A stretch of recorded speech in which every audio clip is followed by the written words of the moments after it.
నమస్తే. నేను మీ Om Prakash Varma, yoga therapist and nutritionist.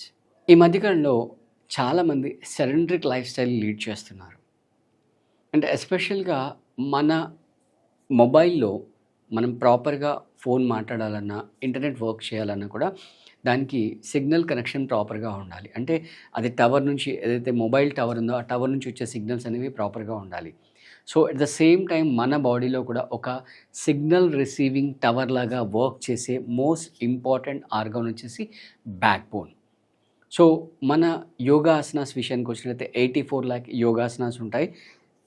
ఈ 84 లాక్ యోగాసనాస్ యొక్క ప్రధానమైన లక్షణం ఏంటంటే, రెండే 2 పనుల మీద టార్గెట్ చేస్తుంది. ఒకటొచ్చేసి లంగ్స్ యొక్క ఫంక్షన్ ప్రాపర్‌గా ఉందా లేదా చెక్ చేసుకోవడం.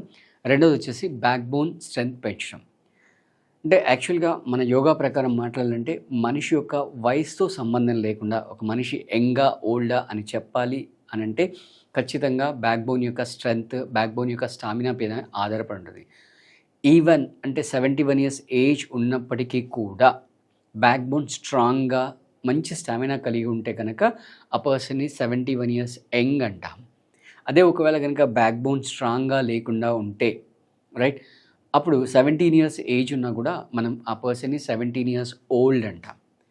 సో, ఈ బ్యాక్ బోన్‌ని మనం ఎలా స్ట్రాంగ్ చేసుకోవచ్చు, దాని యొక్క ఫ్లెక్సిబిలిటీని ఎలా పెంచుకోవచ్చు అనే దానికి మనకు సింపుల్‌గా వక్రాసన్ అనే ఒక ఆసనం ఉంది. ఈ ఆసనం చేసి మన బ్యాక్ బోన్ యొక్క స్టామినా పెంచుకోవచ్చు. అట్ ద సేమ్ టైమ్ ఇది పొట్ట పైన కూడా ట్విస్ట్ చూపిస్తుంది అండ్ ఈవెన్ ప్యాంక్రియాటిక్ గ్లాండ్ యొక్క ఫంక్షన్ కూడా పెంచుతుంది. అంటే డయాబెటిస్‌తో బాధపడే వాళ్ళు కూడా హ్యాపీగా చేసేసుకోవచ్చు. సో, మన ఒక స్ప్రింగ్ లాగా ఉండే బ్యాక్ బోన్‌ని ఒక పర్టిక్యులర్ యాంగిల్‌లో ట్విస్ట్ చేయడం వల్ల దాని యొక్క స్ట్రెంగ్త్‌ని, దాని యొక్క ఫ్లెక్సిబిలిటీని పెంచుకోవచ్చు. సో, దాన్నే మనం వక్రాసన్ అని అంటాం. ఇది హ్యాపీగా అంటే ఇప్పుడు నేను ఇలా చైర్‌లో అంటే ఫ్లోర్ పైన కూర్చున్నాను. మీరు అదే విధంగా ఫ్లోర్ పైన కూర్చోవాలి అనే గ్యారంటీ కూడా లేదు. సో, ఎలా అన్నా కూడా మనం చేసేసుకోవచ్చు. సో, ఫస్ట్ మనం ఫ్లోర్ మీద ఎలా చేయొచ్చు అనేది ఈ వక్రాసన్ని మనం చూద్దాం.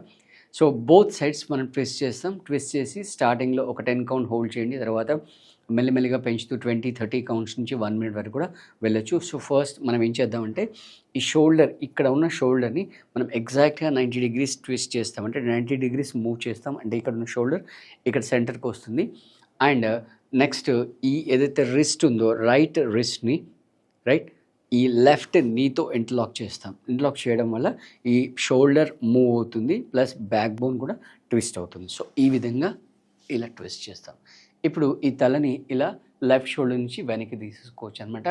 మీరు ఎగ్జాక్ట్‌గా అంటే ఇక్కడ మెయిన్ ఇంపార్టెంట్ అంటే బ్యాక్ బోన్ బెండ్ చేయకూడదు.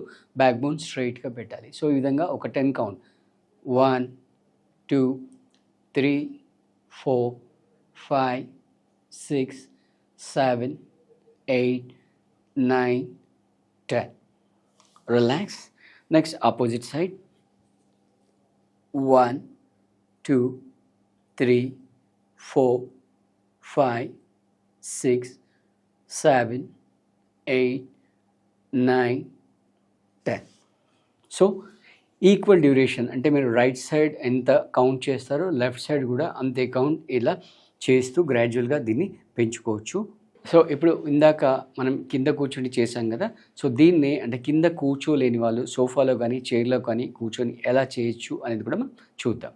సో, ఇందాక మనం ఫ్లోర్ పైన కూర్చొని చేసాం. సో, ఫ్లోర్ పైన కూర్చోలేని వాళ్ళు రైట్, ఈవెన్ మీరు ఆఫీస్‌లో కంటిన్యూషన్‌లో వర్క్ చేస్తున్నప్పుడు కూడా మీకు కొంచెం రిలీఫ్ కావాలి, బ్యాక్ కొంచెం రిలాక్స్ అవ్వాలి, స్ట్రెచ్ అవ్వాలి అనుకుంటే మీరు కూర్చున్న ఆఫీస్ డెస్క్ చైర్ ఏదైతుందో ఆ చైర్ పైన కూడా మీరు హ్యాపీగా ట్విస్ట్ చేసుకోవచ్చు. సో, సేమ్ ఇందాక చేసినట్టుగా. కాకపోతే మీరు ఇందాక మనం నీ యూజ్ చేసాం.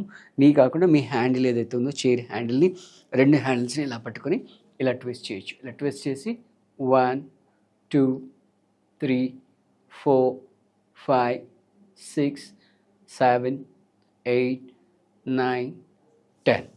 అలాగే అదర్ సైడ్ 1, 2, 3, 4, 5, 6, 7, 8, 9, 10.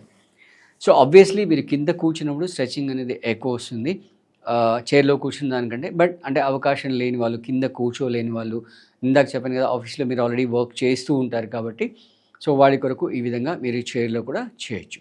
సో మీరు ఇది ప్రాక్టీస్ చేసి మీ రెస్పాన్స్ ఎట్లా ఉంది, బాడీ ఎలా రెస్పాండ్ అవుతుందనేది కామెంట్స్లో తెలియజేయండి.